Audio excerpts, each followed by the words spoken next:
Hi, this is JD and I am here with Joyce Talk. Today's video is about fast fashion, the trendy and in thing. Trust you will enjoy being with me. Clothes shopping used to be an occasional event, something that happened a few times a year, and when the seasons changed or when we outgrew what we had. But about 20 years ago, something changed.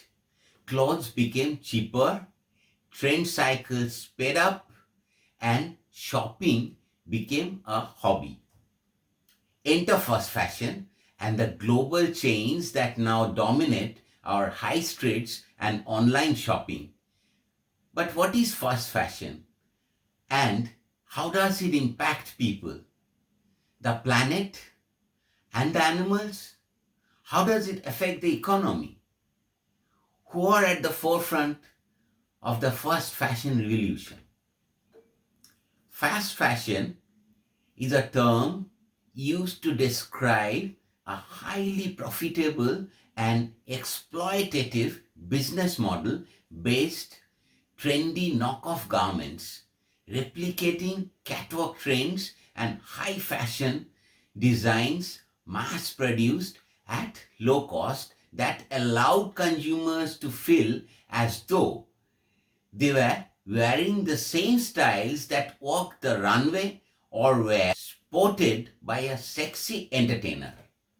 The fast fashion business model was made possible during the late 20th century. As manufacturing became cheaper through new materials like polyester and nylon, efficient supply chains, quick response manufacturing methods, inexpensive labor in sweatshop production, low labor protection, bulk clothing manufacturing industries in South, Southeast, and East Asia. The traditional clothing industry model operates seasonally, with the Fall Fashion Week displaying styles for the upcoming Spring Summer and Spring Fashion Week, showcasing looks for the next fall winter. In addition, there are often pre-fall and pre-spring or resort collections too. In contrast to these four seasons, fast fashion labels produce about 52 micro seasons a year or one new collection a week of clothes meant to be worn immediately instead of months later. A closer look at the leaders in fast fashion industry highlights names like H&M and Zara, who have built business models based on inexpensive clothing from the efficient production lines to create more seasonal and trendy designs that are aggressively marketed to fashion conscious consumers. Spanish retail chain Zara, the flagship brand of textile giant Inditex, was founded in 1975. The secret to their rapid turnover is its ownership of a relatively short supply chain. Over half its factories are closely located to its corporate headquarters in A Coruña, Spain, in countries like Portugal, Turkey, and Morocco. Its fast turnaround time aids another key Zara strategy to staff the stores with more goods, offering the consumer an unparalleled amount of choice. In 2019, Zara's annual net sales were about $22 billion. It has 2,138 stores in 96 countries as of mid 2020 and a strong online operation as well. Sweden-based H&M, short for Hennes and Mauritz, was founded in 1947 and is one of the oldest fast fashion companies.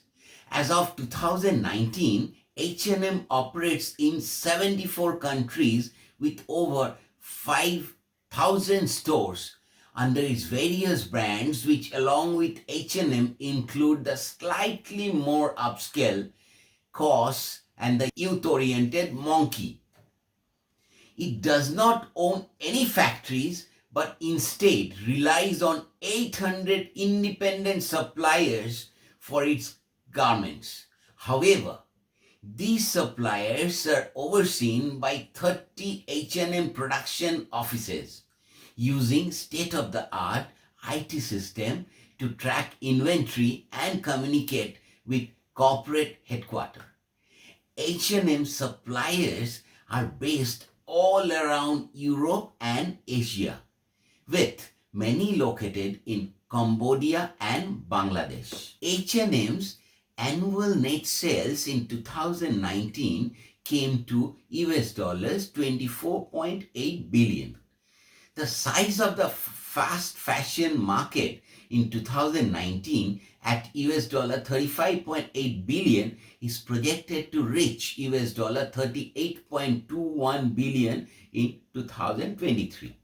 Major players in the fast fashion market include Zara, H&M Group, UNIQLO, Gap, Forever 21, Topshop, Esprit, Primark, Fashion Nova, Boohoo, Shein, and New Look.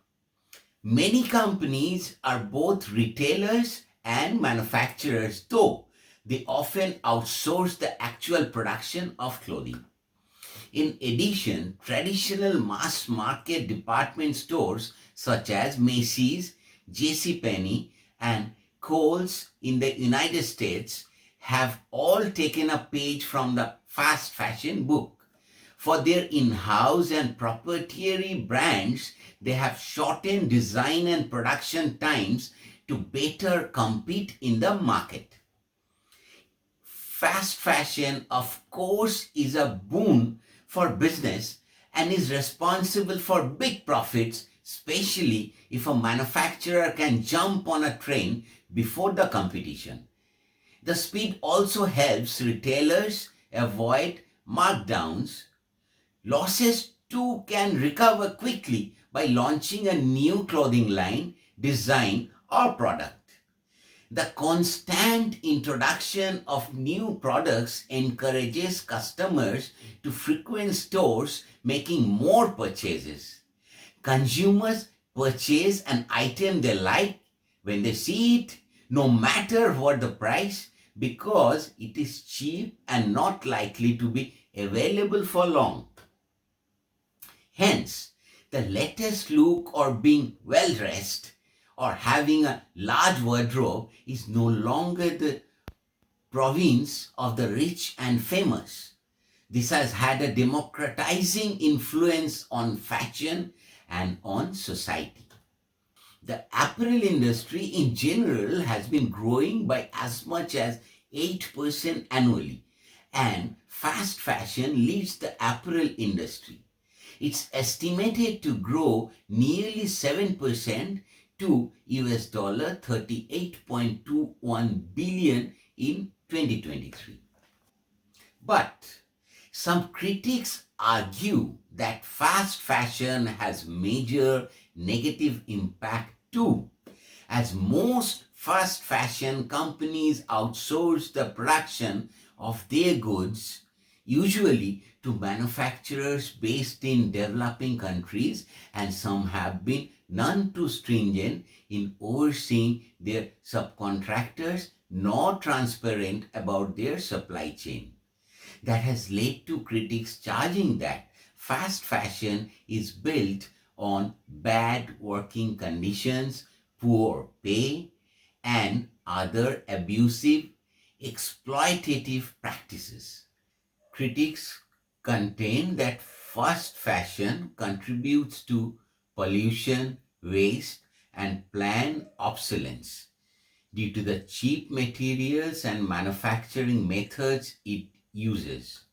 The poorly made garments don't age well and can't be recycled since they are predominantly made of synthetics.